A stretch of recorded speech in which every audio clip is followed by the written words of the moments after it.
छात्राओं, पिछले वीडियो में भाषा संरचना एवं उसके विविध स्तरों पर चर्चा करते हुए हमने अर्थ एवं प्रोक्ति क्या है उसे समझने का प्रयास किया। आइए भाषा संरचना के अन्य स्तरों को जानने का प्रयास करते हैं। तो प्रोक्ति का जब विश्लेषण हम करते हैं, प्रोक्ति का जब अध्ययन करते हैं या विश्लेषण करते हैं, तो हम ये बात पहले भी समझ चुके हैं कि प्रोक्ति से हमें वाक्य मिलते हैं, या इसे यूँ भी कह सकते हैं कि वाक्यों के समूह से प्रोक्ति बनती है, वाक्यों के समूह से प्रोक्ति का निर्माण होता है। तो वाक्य प्रोक्ति से हमें प्राप्त होते हैं। तो वाक्य के बारे में हम जानकारी लें कि वाक्य क्या है। तो वाक्य भाषा की वह सहज इकाई है जिसमें एक या अधिक शब्द होते हैं, एक या अधिक शब्द या पद होते हैं। एक शब्द का वाक्य भी होता है। जैसे मान लीजिए किसी ने किसी से पूछा, मैं आ जाऊं? हाँ, खाली हाँ भी वाक्य है। हाँ आ जाओ, यह भाव उसमें छिपा हुआ है। ठीक है। तो इस प्रकार से इसलिए हमने एक या अधिक शब्द कहा है। आप कहेंगे कि वाक्य संरचना में तो कर्ता, कर्म, क्रिया ये क्रम चल रहा है। हम जब वाक्य का विस्तार से अध्ययन करेंगे तब आप इस बात को ज़्यादा अच्छी तरह समझ सकेंगे। तो इसलिए जिसमें एक या अधिक शब्द होते हैं और वो भी रूप, उसके पद होते हैं, तथा जो अर्थ की दृष्टि से पूर्ण हो। वाक्य तभी होगा जब उसमें एक पूर्ण अर्थ प्रकट होगा। ऐसा नहीं है जब हमने ये बात कही कि मैं आ जाऊं, किसी ने पूछा और कहा हाँ, तो हाँ अपने आप में वाक्य है, वो स्वीकृति की सूचना दे रहा है, वो सार्थक है, तो उसे अर्थपूर्ण होना आवश्यक है। तो अर्थ की दृष्टि से पूर्ण होना उसके लिए जरूरी है। अपूर्ण और व्याकरणिक दृष्टि से विशिष्ट संदर्भ में भी पूर्ण होती है, ऐसी संरचना है वाक्य। और साथ ही उसमें प्रत्यक्ष या परोक्ष रूप से एक क्रिया अवश्य होती है, प्रत्यक्ष रूप से भी या परोक्ष रूप से। आ जाओ ये क्रिया है, आज्ञार्थक। हाँ आ जाओ में केवल हाँ कहा जा रहा है, लेकिन उसमें भी क्रिया परोक्ष रूप से निहित है। वाक्य प्रोक्ति के भीतर की इकाई होते हैं, प्रोक्ति के भीतर की एक इकाई होते हैं। हाँ, वाक्य रचना पदों से होती है, ये बात भी सही है। वाक्य प्रोक्ति के भीतर होते हैं और वाक्य से हमें पद मिलते हैं या रूप मिलते हैं। और वाक्य रचना किसके माध्यम से होती है? पदों के माध्यम से होती है, रूपों के माध्यम से होती है। अगली इकाई जो भाषा संरचना की है वह है रूप या पद। वाक्य रूपों से बनते हैं तथा वाक्य को विश्लेषित करने पर हमें रूप या पद प्राप्त होते हैं। शब्द या धातु में जब कारक चिन्ह और प्रत्यय का संयोग होता है तो उससे रूप या पद बनते हैं। जैसे राम ने रावण को मारा। अब इसमें आप देखिए, जो राम ने केवल राम शब्द है, लेकिन राम ने पद बन गया है, उसमें कारक चिन्ह जुड़ गया है। रावण को, यहाँ पर भी कारक चिन्ह जुड़ा है और रावण को कर्म कारक है। और इसी प्रकार से मारा, मारना जो क्रिया है उसका मारा भूतकालिक रूप है, भूतकालिक एक वचन। तो इस प्रकार से जो इसमें आप देखिए जो तीन शब्द हैं, राम, रावण और मारना, ये जो तीन शब्द हैं उसमें जो धातु जो कारक चिन्ह जुड़े हैं या प्रत्यय जुड़ा है उसके माध्यम से उसके रूप बने हैं और उन रूपों से मिलकर के वाक्य बन रहा है। तो इस प्रकार से ये रूप बन गए हैं। राम, रावण और मार तीन शब्द हैं, इसमें ने, को और आ जुड़ने से तीन पद निर्मित हुए हैं। ये इस प्रकार से पद आपको स्पष्ट आ गया होगा। आगे हम पद विज्ञान का भी विस्तार से अध्ययन करेंगे तो इसे और विस्तार से समझेंगे। अगली जो इकाई है भाषा संरचना का, जो अगला स्तर है या अगली इकाई है वह है शब्द। शब्द भाषा की महत्वपूर्ण इकाई है क्योंकि भाषा में भाव या विचार की अभिव्यक्ति मूलतः शब्द द्वारा ही होती है। शब्द में ही कारक चिन्ह, प्रत्यय आदि जुड़कर के रूप बनते हैं और रूप से वाक्य और वाक्य से प्रोक्ति बनते हैं। तो इस दृष्टि से शब्द भी वाक्य संरचना की महत्वपूर्ण इकाई सिद्ध होती है। अगली इकाई है ध्वनि। शब्द किससे बनते हैं? ध्वनियों से।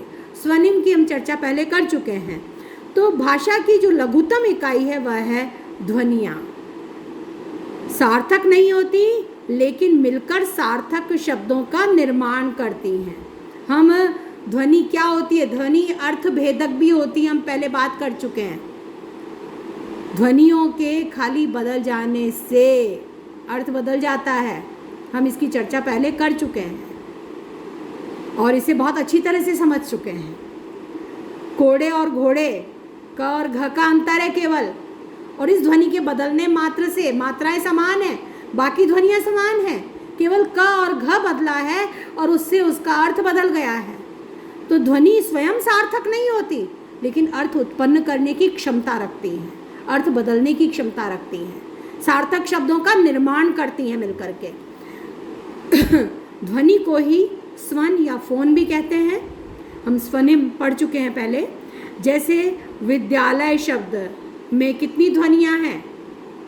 व हलंत, ई, द हलंत, य हलंत, य हलंत, आ, ल हलंत, अ और य हलंत और फिर अ।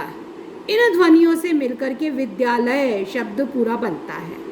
तो भाषा के ये 6 महत्वपूर्ण स्तर या इकाइयाँ मानी जा सकती हैं। तो ध्वनि विज्ञान को भी हम बाद में विस्तार से समझेंगे और उस समय पर ध्वनियों के बारे में और चर्चा करेंगे कितनी प्रकार की होती हैं। लेकिन इस प्रकार से विद्यालय शब्द को हमने जाना तो 1, 2, 3, 4, 5, 6, 7, 8, 9 ध्वनियों से मिलकर के इस एक शब्द का निर्माण हुआ है। तो इस प्रकार से ये ध्वनियाँ हैं वो मिलकर के सार्थक शब्दों का निर्माण करती हैं और ध्वनियों के हल्के से परिवर्तन से शब्दों का अर्थ भी बदल जाता है, वो अर्थ भेदक भी होती हैं। भाषा की ये 6 महत्वपूर्ण स्तर या इकाई मानी जा सकती है।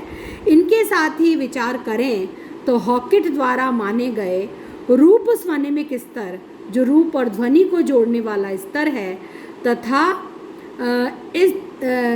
इससे अलग अलग स्तर न मानकर दोनों की संधि कहा जा सकता है। जो रूप स्वनिमिक है हॉकिट ने माना था और इसका क्षेत्र है शब्दों, रूपों, उपसर्गों, प्रत्ययों आदि के योग से होने वाले ध्वनि परिवर्तन के बाद प्राप्त नए शब्द, जैसे घोड़ा दौड़ का घुड़दौड़, पानी घाट का पनघट।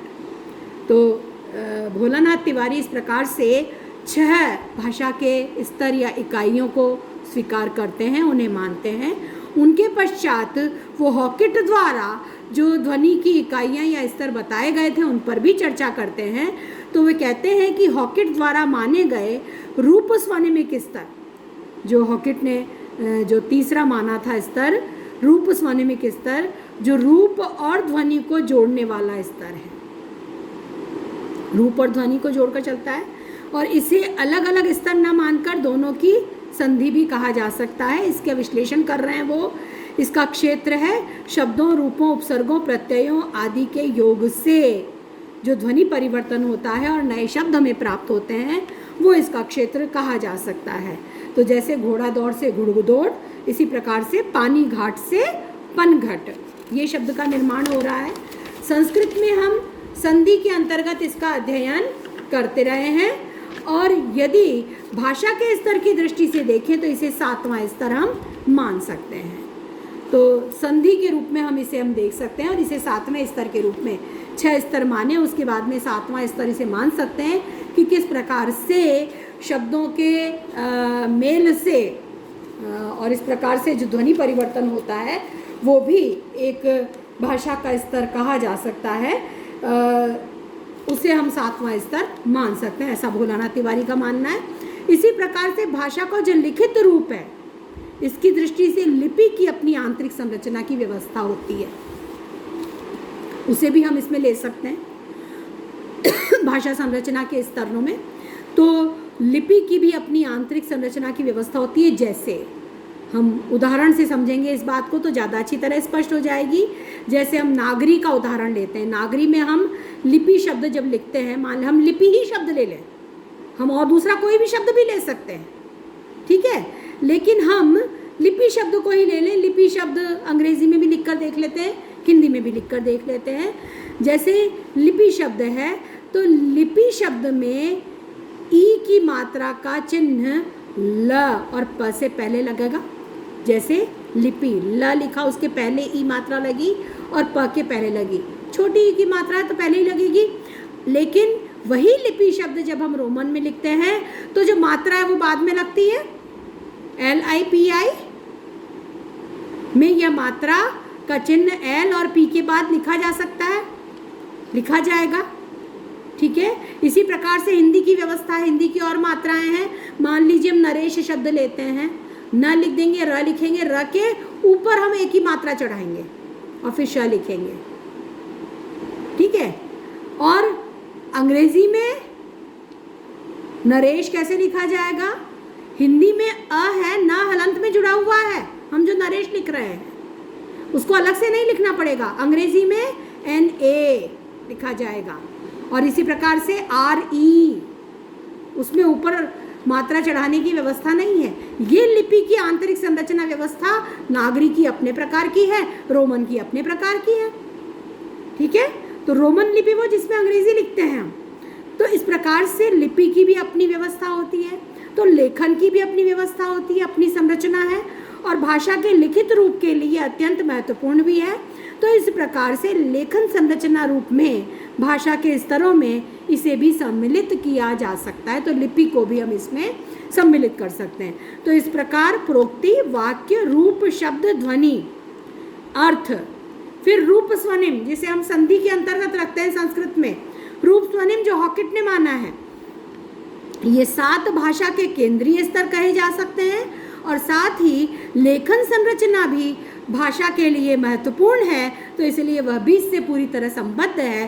तो एक स्तर लिपि को भी इसका माना जा सकता है। तो ये इस प्रकार से भाषा संरचना और भाषा संरचना के विविध स्तर या उसकी विविध इकाइयाँ, आज ये अध्ययन हमारा पूर्ण हुआ।